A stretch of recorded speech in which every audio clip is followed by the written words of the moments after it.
Ultrasound machine ने बता दिया कि पेट में लड़की है, जल्ले तू जलाल तू इस बला को टाल।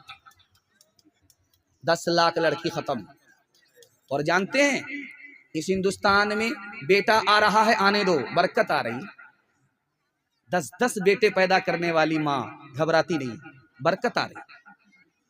बाप भी खुश है, बम है, जिलेबी बांट रहा है। जहां 2 बेटी उसके बाद तीसरी का नंबर, तो माँ से ज्यादा बाप परेशान नजर आ रहा, मुंह छुपा रहा, बता भी नहीं रहा कि मेरे घर में क्या पैदा हो। लगता है कि इस साल माँ ने पैदा किया, अगले साल यही बाप पैदा कर दिया। बात क्या है, नीयत में खोट है। बेटा आएगा मालदार हो जाएंगे, पैसा कमाएंगे, बेटी आएगी गरीब हो जाएंगे, पैसा देना पड़ेगा। और जानते हैं नसबंदी करा दिया बीवी का, ऑपरेशन करा दिया। मेडिकल साइंस कहती है कि जो औरत ऑपरेशन कराती है, नसबंदी कराती है, 37% मर जाती है, उसको कैंसर लग जाता है। अल्लाह की खेती के साथ छेड़छाड़ करोगे, खुदा छोड़ेगा नहीं। और जो बाकी रहती है जिंदा, 67% औरत दवा पर जिंदा रहती है। हमने क्यों बेटी को मारने के लिए बीवी का ऑपरेशन करा दिया। और आखिरी मिसाल है, पैगाम को खत्म करने के लिए जा रहा हूं।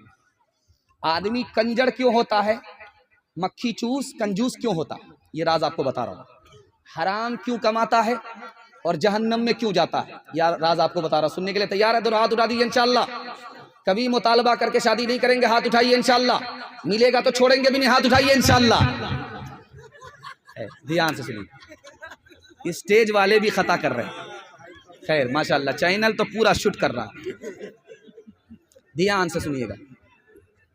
शायर साहब खड़े हुए शेर पढ़ रहे थे, तो हर आदमी आता था 10 का नोट देता था, 10 से ज्यादा कोई नहीं देता था।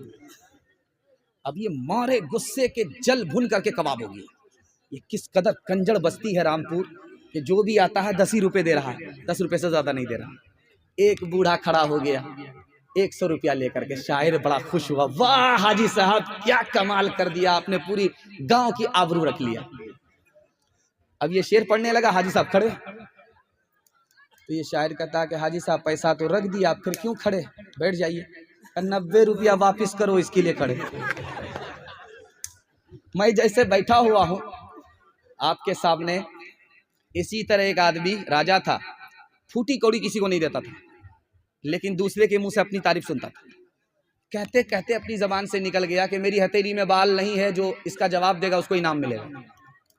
एक आदमी बीच से खड़ा हुआ मक्खन मारने के लिए, हुजूर आपकी हथेली में इसलिए बाल नहीं है कि आपका देते देते घिस गया। अल्लाह अल्लाह अल्लाह, फूटी कौड़ी किसी को नहीं देता।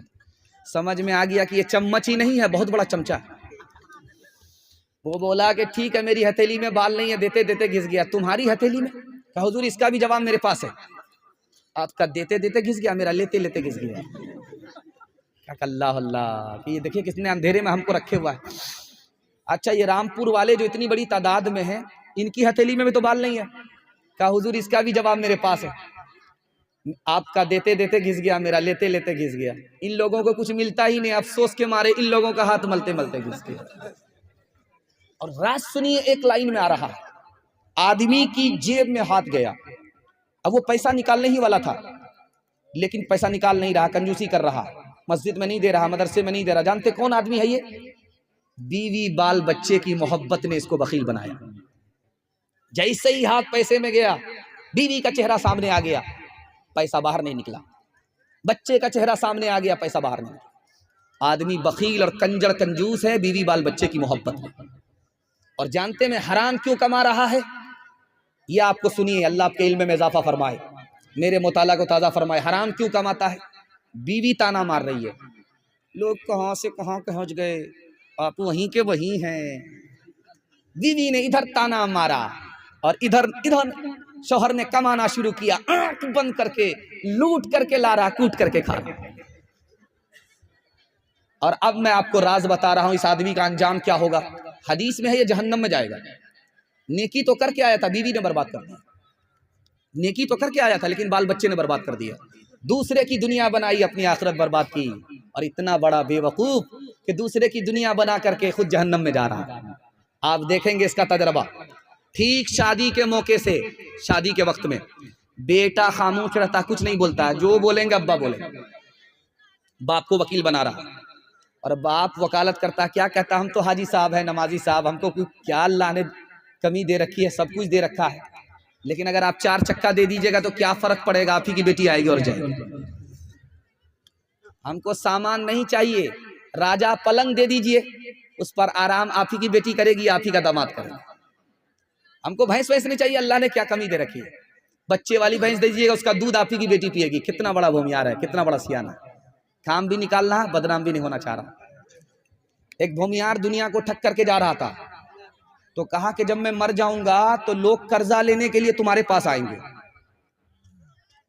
जब लोग कर्जा लेने के लिए तुम्हारे पास आएंगे, तुम रोगे तो तुमसे पूछेंगे तुम मरने वाले का बेटा हो, तो कहना मैं बेटा नहीं हूं, मेरा यार जा रहा है इसलिए रो रहा हूं, तब तो बच जाओगे। बाप का घोटाला बाप के साथ चला जाएगा, तुमको देना नहीं पड़ेगा। दूसरे बेटा से कहा कि तुम ये मत बताना कर्जा वाले से कि मैं बेटा हूं, ये कहना मेरा दिलदार जा रहा है। एक मुसलमान खड़ा था, वो हाथ उठा करके कहता मेरे खुदा भुवियार जा रहा है, कहीं तुमको भी ना धोखे में रखे। इंसाफ से बताइए, दिल पर हाथ रख करके मैं आपसे सवाल करता हूं, ये जो पलंग मिला किसको मिला? बेटी दामाद को। ये जो भैंस मिली किसको? बेटी दामाद को। ये जो गाड़ी मिली बेटी दामाद को। इस बानर बाप को क्या मिला? नाना की हुंडी। ये दूसरे की दुनिया बना रहा है, अपनी आखिरत बर्बाद कर रहा है। ओ दुनिया वालों छोड़ दो आदत जहेज की, अच्छी नहीं ये रीत रिवायत जहेज की। ओ दुनिया वालों छोड़ दो आदत जहेज की, अच्छी नहीं ये रीत रिवायत जहेज की। ओ दुनिया वालों छोड़ दो आदत जहेज की, अच्छी नहीं ये रीत रिवायत जहेज की। सबसे बड़ा जहेज है ऐ दोस्त तो दुल्हन, फिर इसके बाद कुछ नहीं कीमत जहेज की। इंशाअल्लाह फ्री में सुन्नत के मुताबिक अपने बेटे का निकाह करेंगे, हाथ उठाइए इंशाअल्लाह। बिल्कुल सही जा रहा है। औरतों के पर्दे के हवाले से आखिरी पैगाम सुनने के लिए आप लोग तैयार हैं? दोनों हाथ उठा दीजिए इंशाअल्लाह। मर्द पायजामे से, औरत बुर्के से बाहर होगी, हाथ उठाइए इंशाअल्लाह। ध्यान से सुनिएगा। औरत चप्पल खोल करके जमीन पर चल रही है, चप्पल खोल कर, उसके पैर का निशान पड़ा, जमीन पर उसके पैर का निशान पड़ा। पीछे से कोई मर्द आ रहा था, उसके पैर के निशान पर अपना पैर रख दिया। शैतान का दावा है मैं उस पैर के पैर रखने की वजह से उस औरत की कशिश और मोहब्बत इस मर्द के दिल में दाखिल कर देता हूं। बाप भी बैठे हुए, बेटी भी बैठी हुई, दोनों जवान। अल्लाह के रसूल ने देखा, अबू बकर जवान बेटी के साथ अकेले में बैठते हो, पता है शैतान दूर नहीं है, तीसरे को भी बैठा लिया करो साथ में, शैतान दूर नहीं है। तीसरा नमूना आपकी खिदमत में आ रहा है, इसको ध्यान से सुनिए। हजरत उमर के यहां बेटी आई, हजरत उमर घर से बाहर निकल गए। लोगों ने पूछा कि बेटी और आप घर से बाहर? क्या घर में बीवी नहीं है? मेरी बेटी जवान है, मैं जवान हूं, और तीसरा बीच में शैतान है, इसलिए मैं घर से बाहर, मेरी बेटी घर के अंदर। एक खास बात सुनिए बहुत ध्यान से। आप देखेंगे 10 का नोट आदमी ऊपर के जेब में रखता है, 2000 का नोट नीचे की जेब में, वो भी अंडरवियर वाले जेब में रखता है। आप देखेंगे पैकार सबको, जितना मोटा नोट होगा उतना नीचे होगा। तो एक आदमी बोला खड़ा होकर के कि मौलवी साहब पर्दा पर्दे की बात करते हैं, कौन सी हदीस में है, कौन सी आयत में? तो हजरत थानवी रहमतुल्लाह अलैह दुआ कीजिए अल्लाह उनकी कब्र को नूर से भर दे। 2000 का नोट जो बटवे के नीचे रखते हो, अंडरवियर के बटवे में रखते हो, वो कौन सी हदीस में है? सबसे बड़ा नोट सबसे नीचे की जेब में इसलिए है ताकि नोट की हिफाजत हो, ये दौलत है, चली जाएगी। लेकिन याद रखो, इस नोट की दौलत से भी बड़ी दौलत औरत की आबरू है। अगर उसकी हिफाजत नहीं करोगे, ये दौलत गई है वापिस आ जाएगी, लेकिन औरत की आबरू जाएगी, कभी वापिस नहीं। ट्रेन में सफर हो रहा था, हजरत शेखुल इस्लाम सफर कर रहे थे। अंग्रेज ने एक सवाल दाग दिया।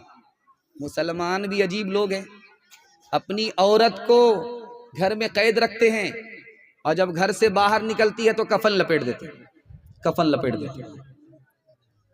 तो हजरत ने कोई जवाब नहीं दिया। एक नींबू लिया, चाकू लेकर के उसको काटा और नमक डाल करके, पानी डाल करके नींबू को निचोड़ा। उस अंग्रेज से पूछा कि आपके मुंह में नींबू के देख करके पानी आया कि नहीं आया? उस अंग्रेज ने कहा हाँ आया। ठीक यही हाल है, जब बेपर्दा होकर के औरत सड़क पर आ जाती है तो आवारा लोगों के मुंह में पानी आ जाता है, इसलिए औरत को पर्दे में रखा जाता है।